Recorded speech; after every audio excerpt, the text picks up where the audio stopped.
ఈ వీడియోలో మనము ప్రాథమిక విధులు భారతీయ చట్టం ప్రకారం ప్రాథమిక విధులు ఏమిటో తెలుసుకుందాం. 1976 సంవత్సరంలో 42వ అధికరణ ప్రకారంగా ప్రాథమిక విధులని రాజ్యాంగంలో చేర్చడం జరిగింది. సో ప్రప్రథమంగా 10 ప్రాథమిక విధులను చేర్చారు.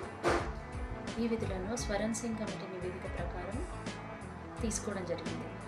తర్వాత 86th అమెండ్మెంట్ యాక్ట్ ప్రకారంగా 2002లో ఇంకో ప్రాథమిక విధులు, అది 11వ ప్రాథమిక విధిని చేర్చడం జరిగింది. ఈ 11వ ప్రాథమిక విధి ఏంటంటే 6 నుంచి 14 సంవత్సరాల పిల్లలకి నిర్బంధ విద్యను అందించాలి. ఫస్ట్ ప్రాథమిక విధి ఏంటంటే రాజ్యాంగాన్ని గౌరవించాలి. సెకండ్ది భారత స్వతంత్ర సంగ్రామంలో ప్రోత్సహించబడ్డ ఆదర్శాలను గౌరవించాలి. భారతదేశపు సార్వభౌమత్వాన్ని, అఖండత్వాన్ని, ఏకత్వాన్ని గౌరవించాలి.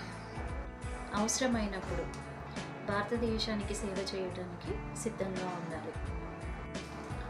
మన దేశంలో కుల, మత, వర్గ, లింగ, వర్ణ విభేదాలు లేకుండా అందరి పట్ల సమానంగా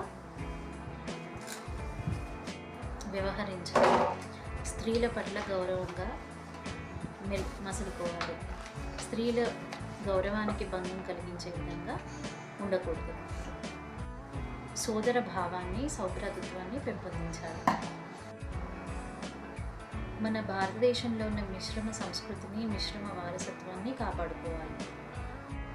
మన ప్రకృతి పరిసరాలైన అడవులు, నదులు, సరస్సులు, వన్యప్రాణులు వీటన్నిటినీ కూడా మనం కాపాడుకోవాలి. శాస్త్రీయ దృక్పథం, వైజ్ఞానిక విషయాలు పెంపొందించి జ్ఞానాభివృద్ధి కొరకు ఎల్లవేళలా కృషి చేయాలి. ప్రభుత్వ ఆస్తులు మరియు ప్రజల ఆస్తులను కాపాడాలి. హింసను విడనాడాలి. భారతదేశం అభివృద్ధి చెందినట్లు వ్యక్తిగతంగా కానీ, సామాజికంగా కానీ, లేదా మిశ్రమంగా కానీ పాటుపడుతూ దేశ ఉజ్వల భవిష్యత్తు కాంక్షిస్తూ దాన్ని సాధించుటకు కృషి చేయాలి. ఇక 11వ ప్రాథమిక విధి 6 నుంచి 14 సంవత్సరాల వయసు గల పిల్లలకి నిర్బంధ విద్య అందించాలి. ఈ యొక్క ప్రాథమిక విధులు 11 ప్రాథమిక విధులు రాజ్యాంగంలోని అధికరణ 51A పొందుపరచడం జరిగింది.